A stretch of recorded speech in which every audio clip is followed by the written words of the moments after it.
Welcome to the TechSource.tv. My name is Dan, and before we start, Happy New Year. Welcome to 2012. We did not die yet. Yeah. Anyways, we're going to do a comparison today between two cases, and we're going to basically be reviewing both cases at the same time. So, the cases in question are the pretty much brand new Bitfenix Shinobi and the NZXT Gamma case. Now, the NZXT Gamma has been out for quite some time, and it's well known as a good, cheap budget case with good cable management and all-black interior and some great features. Now, the Bitfenix Shinobi, on the other hand, comes in around the same price. Actually, only $5 to $10 more. So this case comes around $49, $55. This case is around $59 and $60, $59, $60, and $69. So around there, that price. So depends where you shop, you can get different prices on these cases. Sometimes they might even be the same price. So the question I have is, well, what's the better case, and what's better value? And the main thing is, it's not really about the brand or the case.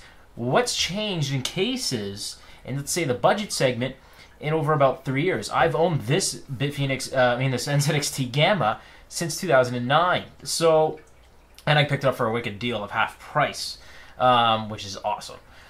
So, I want to see what's happened, and let's see what features of higher-end cases have trickled down into these new budget cases.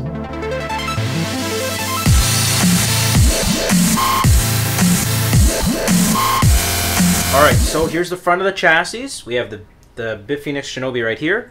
We have the NZXT Gamma. And you might be familiar with both these cases. Now, a lot of you might be familiar with the Gamma, because it's been around for a long time. Now, if you're not familiar with the Shinobi, it's got quite a popular case, and it's been doing quite well for itself in the round of reviews I've been seeing. Exterior styling, I can tell you right away, it is clearly a great-looking case. Now, the NZXT case, it is still a great-looking case as well. It may not be as, say, stylish or crisp looking, but it has a unique look to it as well. And this is something I like about NZXT cases. They have a very unique look to it, which is cool. I like these angles here, and I like the whole ventilated grill look on the front. Really cool. Now, again, with the Shinobi, I like these lines that go all the way around with the case. It's kind of a cool look. Now, with the Shinobi, it's all plastic on the top, the front, and while the NZXT is metal on the top and plastic on the front.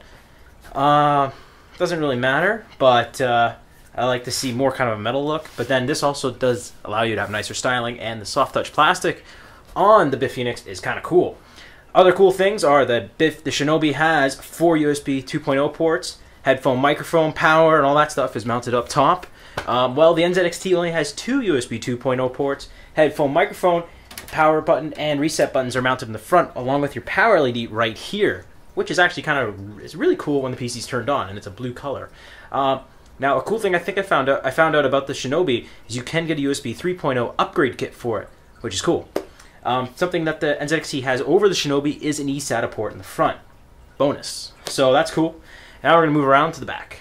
So as we can see on the back of the case here, we got 220mm fans. Now, they got both support for 80mm as well, but the NZXT's got support for 92.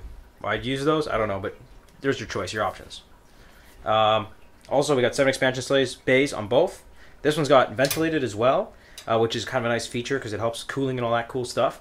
We got water cooling holes on both, but they're not really useful because they're too small. And we got extra ventilation here and here, which is cool. And bottom mounted power supplies, which are great. So it keeps the weight down at the bottom of the case, and also it keeps the heat from everything else getting to the power supply. So the power supply is always getting fresh, cool air from the bottoms of these cases.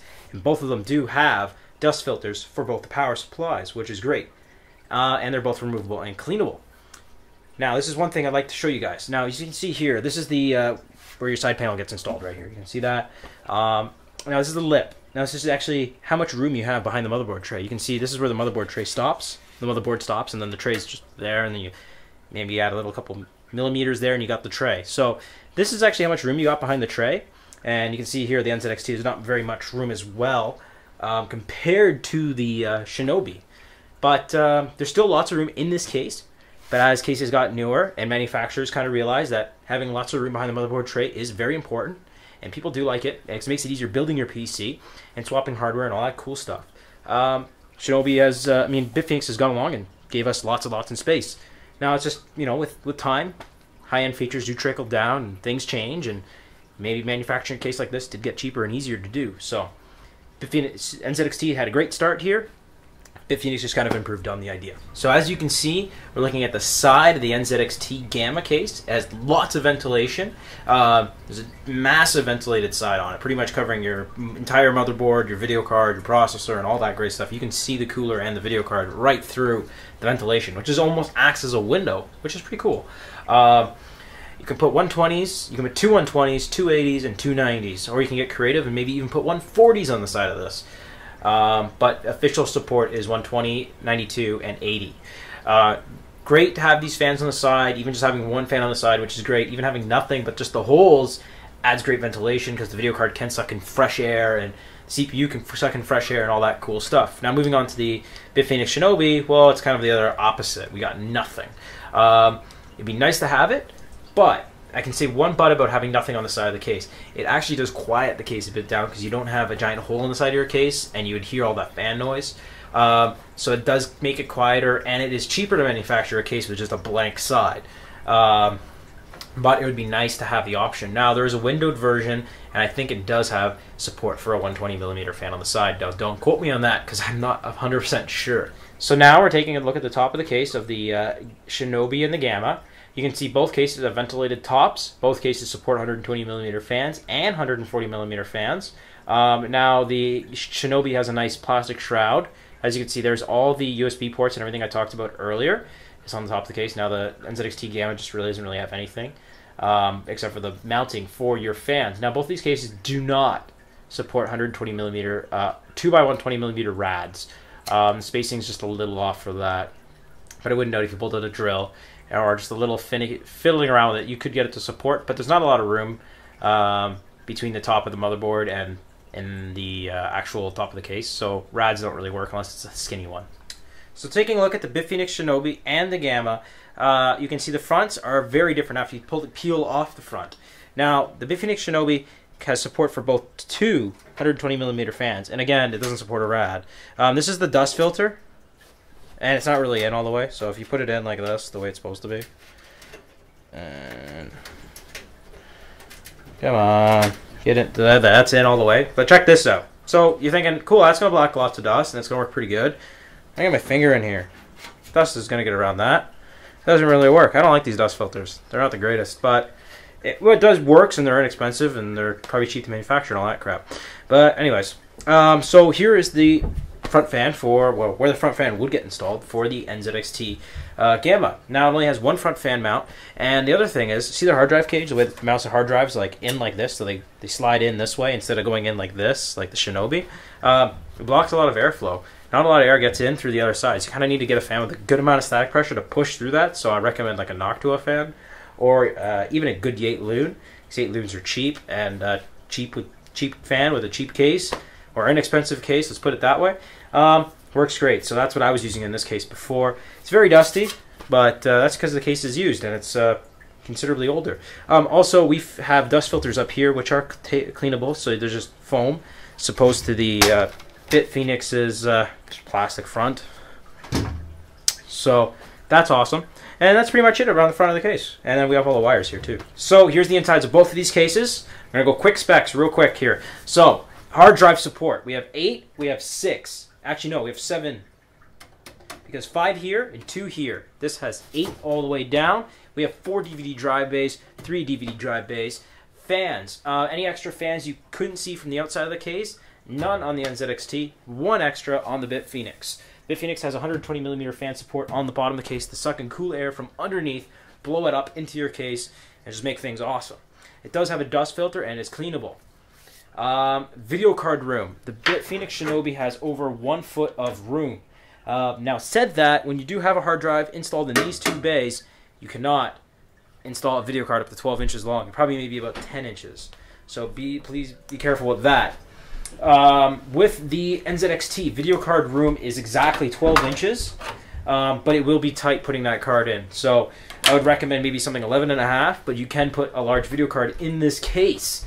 Let's see here. What else we got? Now, with the cable management system in both of the cases, were great. The size of the actual holes where the cables pass through are good size. They work great. If they did have rubber grommets, that'd be even better.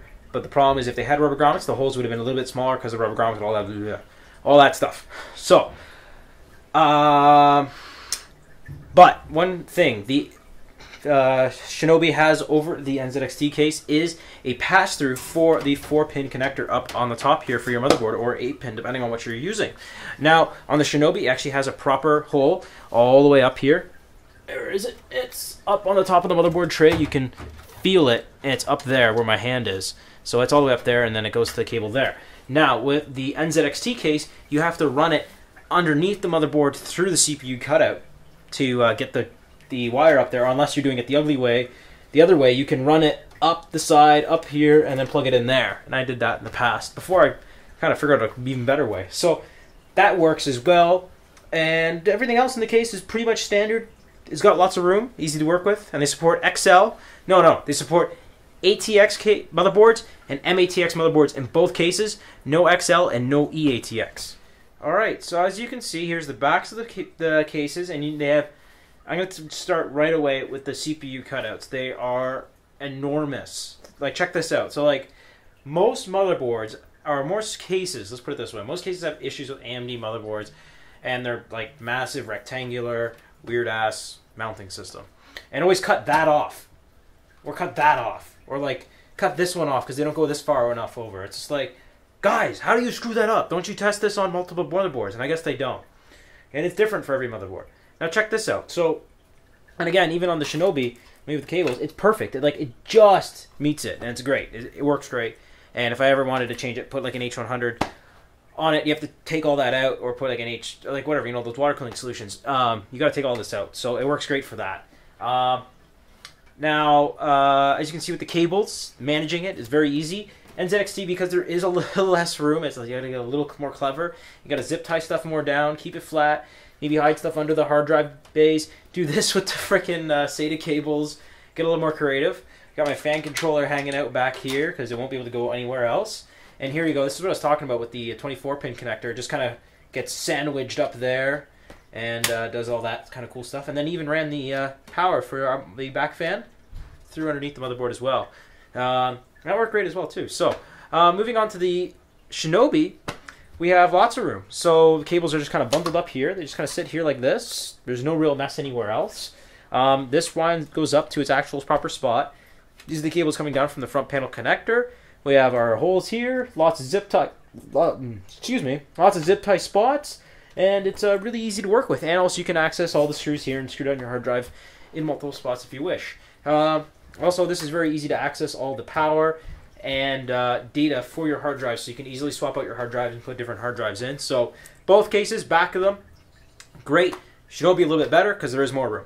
So as you guys saw, we showed you everything about the NZXT, Gamma, and the Bitfenix Shinobi. Both these cases are great cases. Both have excellent features, fully featured. Lots of the cool high-end stuff has trickled down into these low budget cases.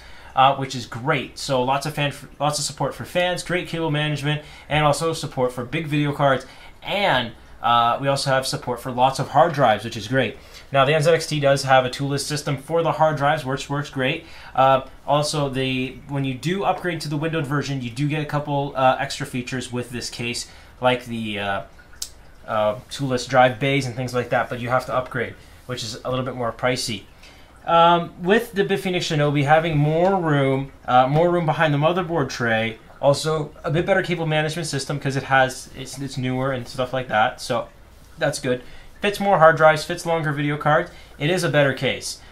Said that, it is a newer case, so yes, it should be better being the newer case. And it is more expensive, but not by much. So when you are picking between a case, $5, $10, if anything, Bitfenix Shinobi is probably your better buy because it has a little bit more room. It's a little better case. It's built better too.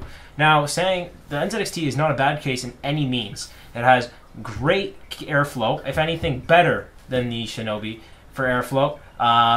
You can fit just as much hardware in it. Cable management is just a little bit more difficult because it's not as new. There's less room behind the motherboard tray. It still works great. It's still very functional, and As you saw, some of the tips I showed you, I did with the cable management, and make your life so much easier, and just make it easier building in a Gamma.